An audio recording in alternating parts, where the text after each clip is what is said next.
Halo Bunda, ketemu lagi di Facebook Live dari SGM Explore bersama saya Dewi Kumala dan juga kita masih membincangkan mengenai apakah tumbuh kembang si kecil sudah sesuai dengan usianya.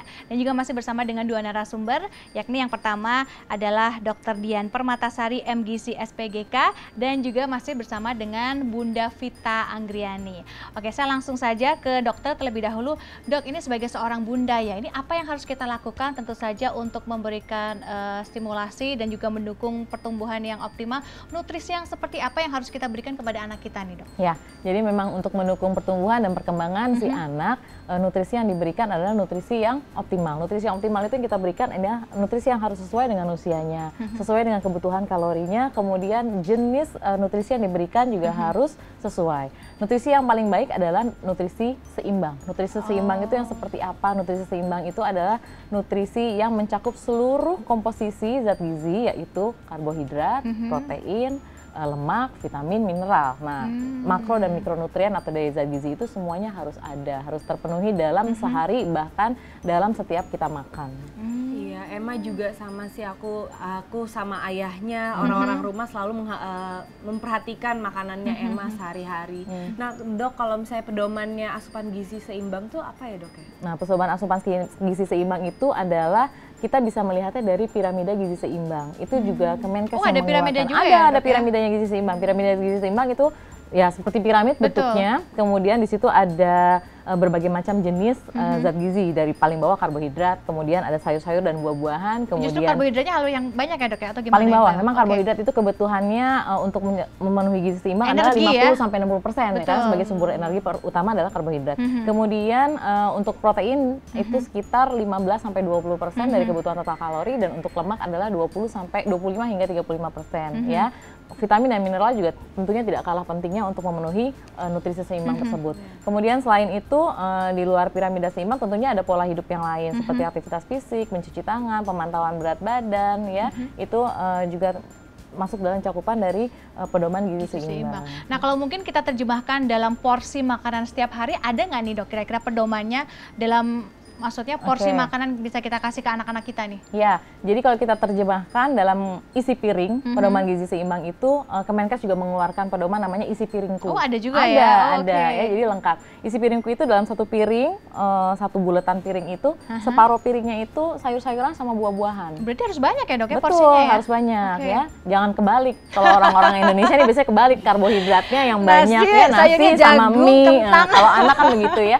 Nah, jadi separuh piringnya lagi itu kita bagi dua lagi menjadi karbohidratnya sama proteinnya dari sepertiga piring itu. Nah, itu baiknya semuanya harus terpenuhi supaya ya tumbuh kembangnya optimal.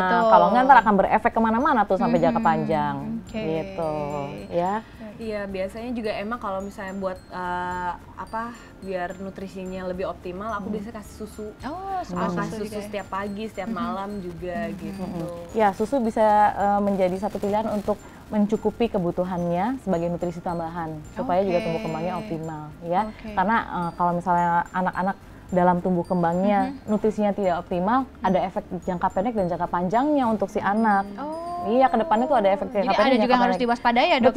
Betul. Misalnya kalau dia efek perkembangan perkembangan otaknya tidak optimal, akan berefek pada kognitifnya nanti, pendidikannya pasti juga akan sulit lebih mengikuti sekolah. Kemudian kalau pertumbuhan fisiknya nggak optimal, ya anaknya bisa jadi pendek, stunting bisa underweight. Nah, stunting kan sekarang lagi heboh sekali ya, lagi menjadi masalah besar. Kemudian kalau perkembangan organ tubuhnya tidak optimal, jangka panjangnya ke depan bisa menyebabkan penyakit-penyakit kronik seperti diabetes, hipertensi. Nah, itu kalau kelebihan juga nggak bagus juga ya dok ya.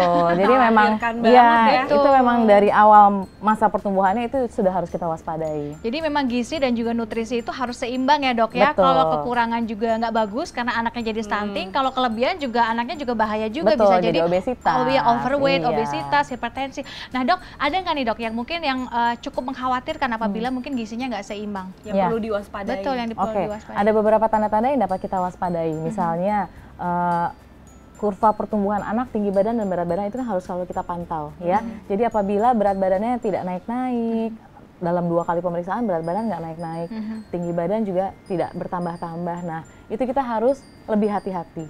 ya bagaimana asupan makannya. Kalau asupan makan berkurang juga kita harus hati-hati, misalnya anaknya biasanya doyan makan nih, tiba-tiba dia tiba-tiba nggak nafsu makan, nggak nafsu makan, atau kemudian berubah menjadi picky eater, suka milih-milih. Nah itu kita juga harus waspada.